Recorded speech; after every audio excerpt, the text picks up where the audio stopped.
Why do you keep ruining the things you want most? You want the promotion, but you wait until the last night to prepare. You want the relationship, but the moment someone gets close, you become distant. You want a different life, yet every time the door opens, you find a reason not to walk through it.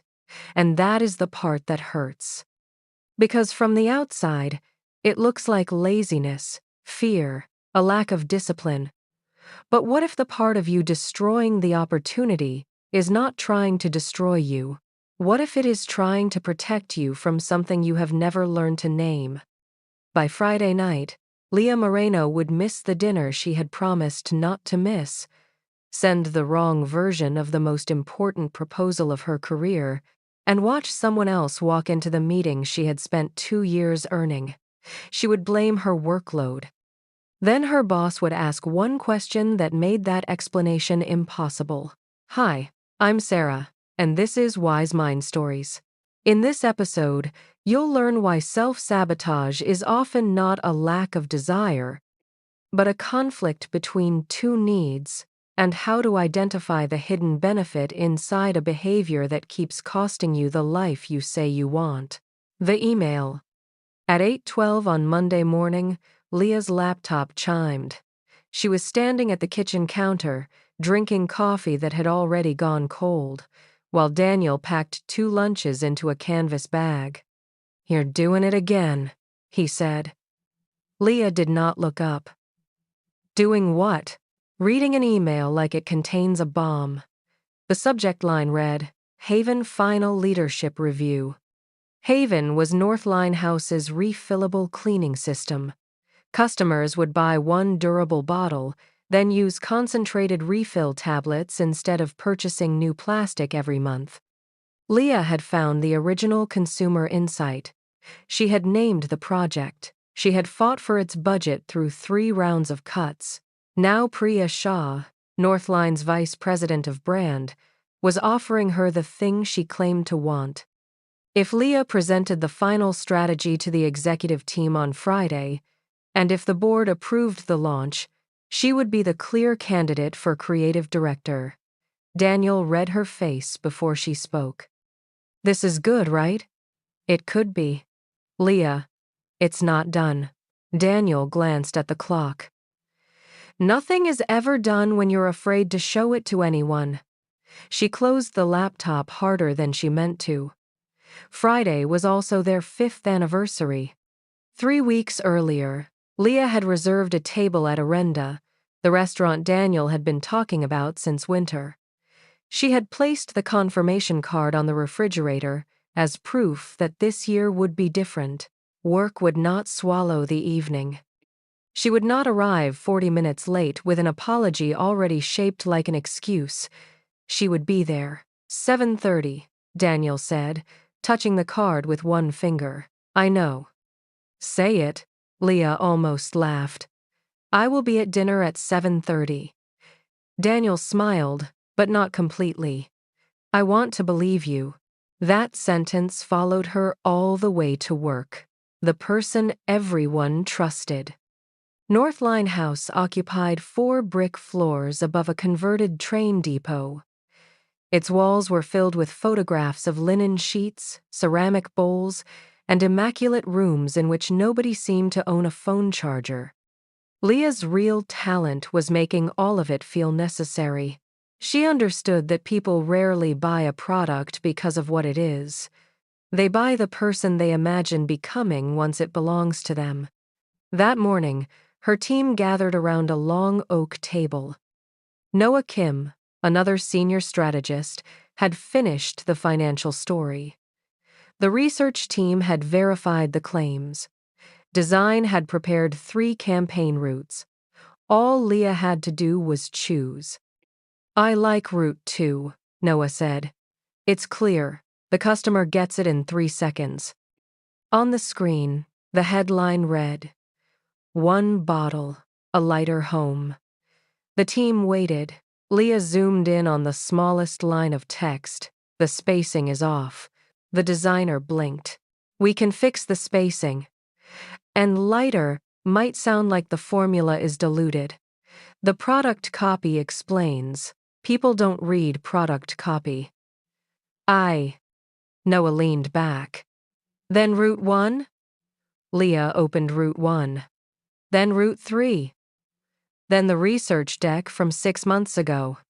For the next 50 minutes, she asked questions that had already been answered.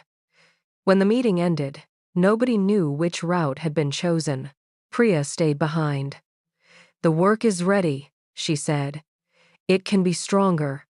Everything can be stronger. Leah began gathering cables that did not need to be gathered. Priya watched her. Do you want this role? Leah looked up. Of course I do.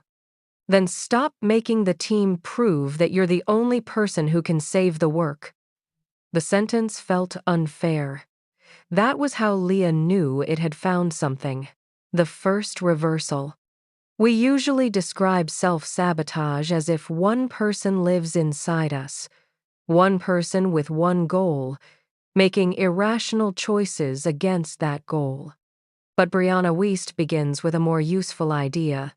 Your mountain is formed where two needs push against each other. Consciously, Leah wanted the promotion. But another part of her wanted something else even more: safety, control, the guarantee that nobody could judge work she had not yet declared finished. Her endless revisions were not random. They protected her from a moment she could not control, the moment other people got to decide whether she was enough. This is why self-sabotage can survive intelligence, ambition, and self-awareness. The behavior is expensive, but it is not purposeless. It gives you something. Relief from exposure. An excuse for a result. Distance before rejection. Chaos familiar enough to navigate. A pattern can hurt your future and still protect your present. Wiest describes many destructive behaviors as indirect ways of meeting needs we do not know how to meet directly. We call the behavior the problem because it is visible. But the behavior may be the solution an older version of us invented. Not a good solution, not a harmless one, but a solution. Leah did not yet see that. She only saw a deck that was not ready. Thursday night. By Thursday, the team had revised the campaign 9 times. The customer promise had become less clear with every round. At 9:40 p.m., Noah stood beside Leah's desk wearing his coat. My daughter has a fever, he said. I need to go. Of course, Leah kept typing. Just send the updated retailer slides first. They are updated. The appendix still uses the old forecast. Noah exhaled. The appendix isn't part of tomorrow's presentation. The CEO might ask. And if she does, we can answer. Leah looked at him. I can do it. He placed both hands on the back of the chair. That's the problem, Leah. You can always do it, so the rest of us are never allowed to finish. He left without sending the slides. At 10:17, Daniel texted. Do you remember tomorrow? Leah typed. Of course, 7:30. Then she reopened the forecast. There is a kind of control that looks exactly like responsibility. That is why other people reward it for so long. You become the reliable one, the careful one, the person who catches every mistake. But eventually, the strength reveals its shadow. Care becomes distrust. Standards become avoidance. Responsibility becomes a reason to make everyone else wait. Wiest distinguishes between what we say we want and what our repeated behavior is actually committed to producing. She calls attention to our core commitments, the unconscious outcomes we organize our behavior around. Leah said she was committed to excellent work. Her behavior was committed to never being caught unprepared. Under that commitment was a core need. She needed to trust that one imperfect performance would not make her disposable. She needed to believe that she could be respected without being indispensable. She needed safety. But because she could not ask for safety directly, she manufactured it through control. The need you refuse to name will choose your behavior for you. Friday. The presentation began at 4. At 3:46, Leah replaced the opening slide. At 3:51, she changed it back. At 3:56, she noticed that the retail forecast in the shared deck had not updated. She exported another version and sent it to Priya with the subject line, Final, use this one. At 4:02, Leah entered the conference room. Noah was standing beside the screen. Priya met Leah at the door. The file you sent won't open.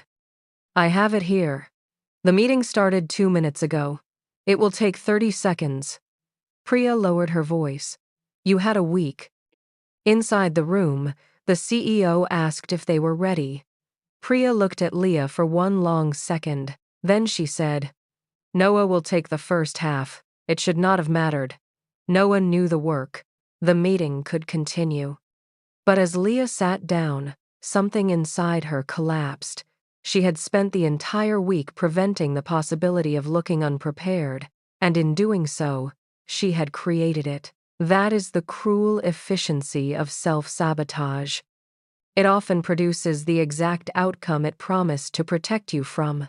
If you fear rejection, you withdraw until connection becomes impossible. If you fear failure, you delay until your performance suffers. If you fear being powerless, you control until people stop trusting you. Protection becomes a prison when it keeps creating the danger it was built to prevent. The presentation recovered. Noah was calm. Leah answered the difficult questions. The board asked for 48 hours before making a decision. At 7:26, Leah was still at her desk, rebuilding slides nobody had requested. Her phone lit up with a photograph from Daniel, 2 glasses of water, 1 empty chair, no caption. Leah stood so quickly that her chair struck the wall. She called him from the elevator. No answer. She called from the lobby. No answer. At 8:14, she arrived at Orenda. The host recognized her name and looked toward the bar. He left a few minutes ago. On the table was a small paper bag. Inside was the anniversary gift Daniel had planned to give her, a brass compass from an antique shop in Boulder. On the back, he had engraved 5 words, For wherever we go next. Leah sat in the empty chair. For the first time all week, there was nothing left to fix. Rock bottom is information. The phrase rock bottom sounds dramatic, but it is often quiet. It can be an empty chair, a meeting that continues without you, a person who stops arguing because they no longer believe the argument will change anything. Wiest's point is not that suffering automatically transforms us. It does not. The turning point arrives when the cost of remaining the same finally becomes greater than the discomfort of changing. Until then, the old behavior still feels like the safer option. Leah had spent years believing control prevented loss. Now control had cost her trust at work and tenderness at home in the same afternoon. The behavior had revealed its hidden benefit. It helped her avoid uncertainty. It had also revealed its price. It made the people she loved live inside that uncertainty for her. At 9:03, Priya called. Leah almost let it go to voicemail. The board likes Haven, Priya said, but they're worried about execution. Leah stared at the compass in her hand. Because of today? Because of the pattern. Leah waited. I'm putting Noah in operational lead until we make the final decision. The words landed exactly where Leah had feared they would. Someone else was being trusted with her work. Her first instinct was immediate. Explain, defend, list every risk only she understood. Instead, she asked, What pattern? Priya was quiet for a moment. Every time you get close to the thing you say you want, you create an emergency that makes getting it impossible. Leah looked through the restaurant window at her own reflection. She wanted to reject the sentence, but the empty chair was still across from her. "Why would I do that?" she whispered. Priya's answer was softer than Leah expected. "I don't think you know yet." Practical payoff, the hidden benefit question. If you recognize yourself in Leah, do not begin by asking, "What is wrong with me?" That question creates shame, and shame makes patterns harder to examine. Ask a more precise question. What discomfort is this behavior helping me avoid right now? Not forever, not in theory, right now. If you procrastinate, maybe it helps you avoid being evaluated. If you overwork, maybe it helps you avoid feeling unnecessary.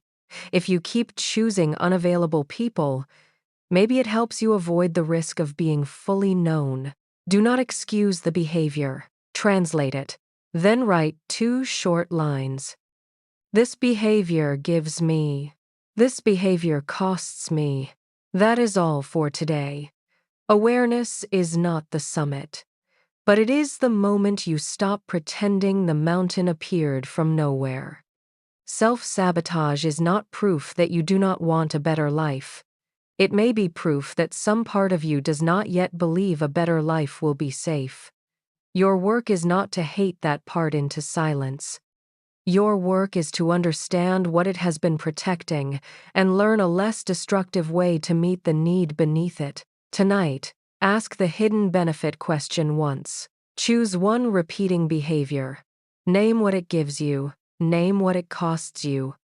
If this story helped you see your own pattern differently, subscribe to Wise Mind Stories. We tell the stories inside the books and the stories the books uncover inside us. Leah finally saw that her emergency was not caused by the presentation. But on Monday morning, one changed sentence in Noah's campaign would make her feel as if he had stolen something far bigger than a headline.